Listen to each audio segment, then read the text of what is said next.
ฟ้าห้องสวยอยากมีแฟนเป็นสาวสวยดาดังเรื่องบัดนี้พ่อละอ่านคนสวยพี่ยักแต่กระตอยกระตองจะนางนอห้องสิ่งไปนันยามสิ่งไปนันยาม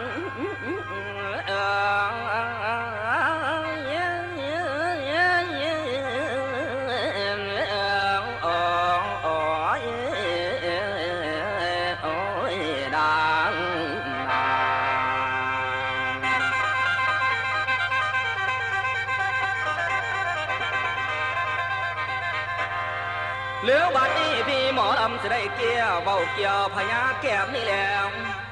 แถมสินำภาษาสวยมาน้องจ่าจอยหมอลำลาวคือคอยเต็กคำเล่าเบาให้คลองดอกคำเบาอุบลกะแหงของแต่ข้าของสวยขเมนในหัวใจตื่นเต้นบัดพออ่านเด้อควานตานี่แล้วส่องภาษาขาดเขินสวยกระเทินน้องกับน้องพี่อยากลองถามสู้ผู้สุริยน้องพี่เว้ากันแบบอีหลีน้องกระนับลื่นหล่นสิจนอายอินสะอ่อนแม่นเป็นป่าปุ้ยบอนพี่สิบาทน้อแห่หานี่แล้วท่านเป็นนาน้อเป็นสวนสิให้ผัวน้อสิบูคนเป็นนาดงกสิมนเป็นนานอนกสิสาวขอเพียงสาวน้อสวยลาอดสาเย็นใส่พี่ชาย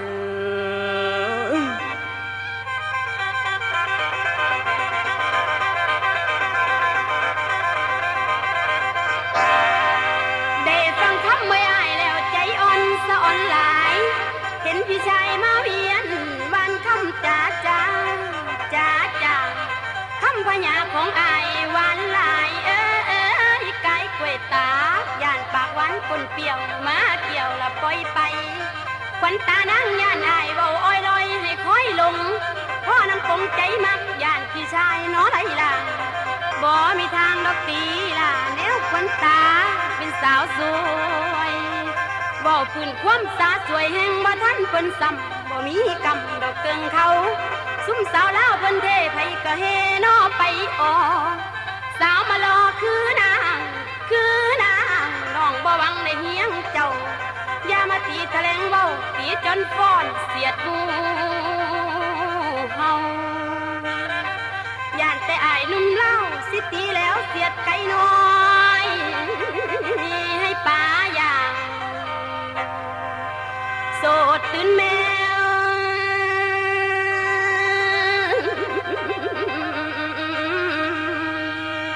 โสดตื่นแมวโอ้ยอีนะ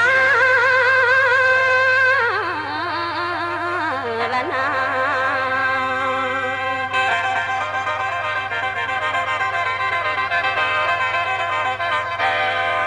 อาจนี่ควรตานะเจ้าพวกคำกำแก้วสาวสวยเด้อสวยสำอางนี่แล้ว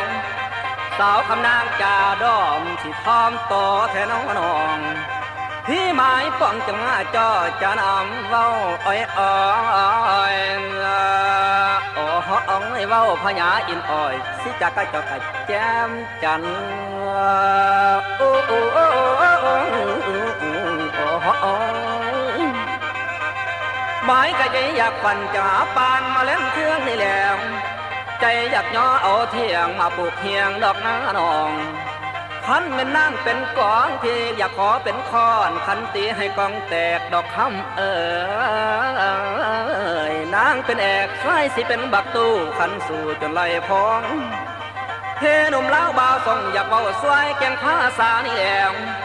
อยากให้สาวขวนตาซอยสอนพี่ชายใหญ่เดี๋ยวได้ใช้พ่อแต่จ่าโดยพออ้ายทองดอกคำโอ้ยขันน้องเอิญจากกลองพี่ชายล้ำนี่เมียนแย่จักแปะแท้ว่าจังใดเอาละพัวดอกไม้แม่ดอกสับมังนอกลางดอดนี่ นี่แล้วอย่าเสียหล่อลืมสาว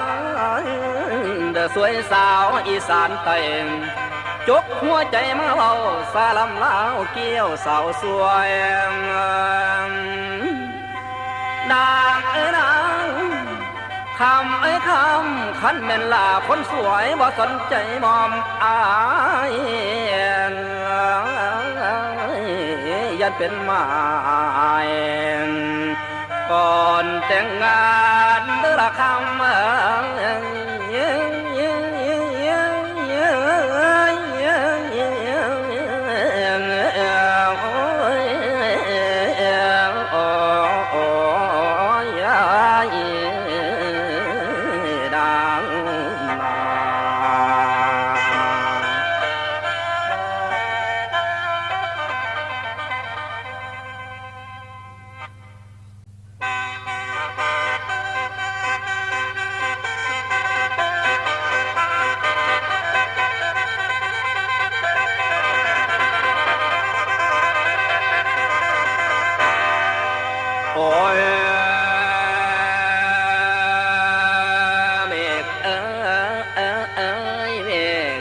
เขาทางกำแก้วอุบลเฮาก่อนที่ฝากกะลอยผ่านเด้อละนางบ้านบ้านบ้านบ้านน้องสนิจากที่ไปลบลี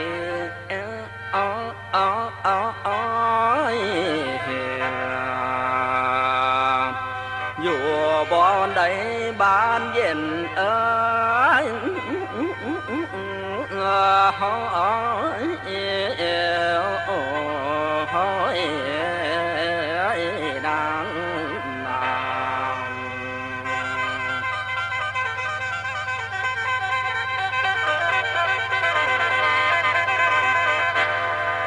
เหลือบัดนี้พ่อพี่ป่อและจ้องมองเห็นดอกบานคำคำคำทำให้พี่คิดพอสิใบหน้ามอมพารัง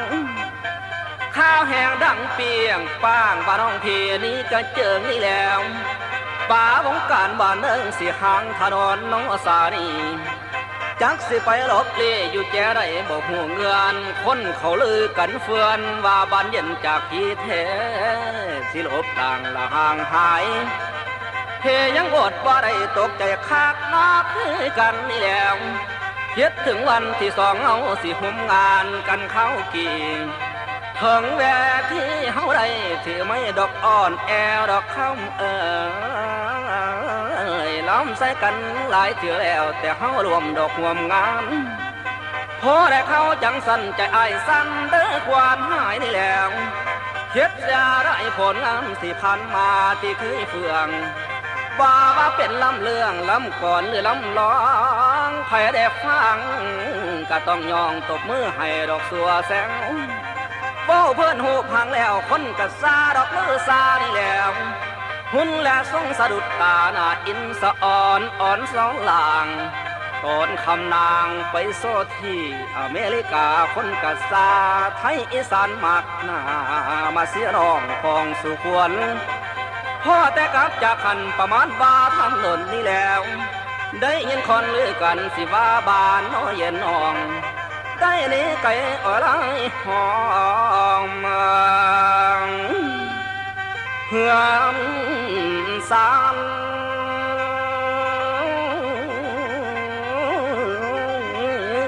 ดอกบ้านเก่าป้าทั้งลูกและเต่าสิไปกำแก้วอุบลทางพิเทพซอคนไปถึงท่าดอกวังหินนี่แล้วแต่บ่เห็นบ้านเย็นสิผู้ตามกะจนลางอ้ายนี่นะก็ยังเสียใจด้วยย่านคนสวยเป็นหลังต่าง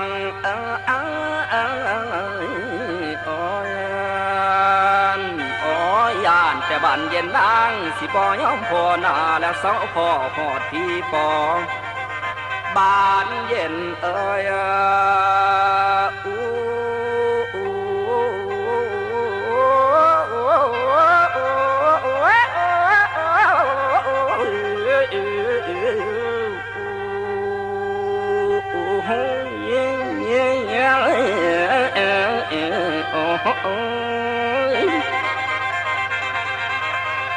เหลือบัดนี้บานเย็นเอ้ยจังได้สิได้พอคือก้าวดอกคือหลังนี่แล้วกลับมาสาคำนางตาวมาดอกทางขี่กับสวงกันนี่ขึ้นมาลำคลองมาลองดอกคำล้ำไม่พวกพี่น้องได้ฟังท่อนอีกเถื่อทีสาวอีสัตว์ยกนี่ยังบ่เบื่อเสียงบานเย็นนี่แล้วกับมาเป็นโตนำกับพี่ปอก็ยังได้สาวอีสัตว์ก็ยังให้กำลังใจ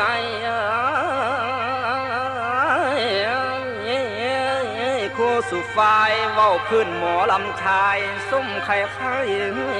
ก็มากหนาแต่ยิ่งนั้นบ่ใครงามคนก็หูสุกามบ่น้องแดนนอการไผ่นี่แล้วนางเอกนางวงใดก็บ่ป่าน้อเย็นนองกลับมาลำมาลองคืนวงการอีกคือเก่ากลับมาหาลูกเต่าและแฟนน้องผู้ที่คอยโอ้โอ้โอ้โอ้โอ้อาจนี่ทางพี่ปอฉลาดน้อยอยากพออุ่นพ่อปานกันถ้าบางคืนบางวันได้ห่วมลำอยู่ถึงหานให้วงการฟู่เฟืองสิ้นแล้วป่าพื้นเมืองยังสิได้ดังโด่งบานเย็นนางย่อทั้งใดให้เต่าพงขึ้นเมือกาหามแก้วอีสานบานเย็นอ้าย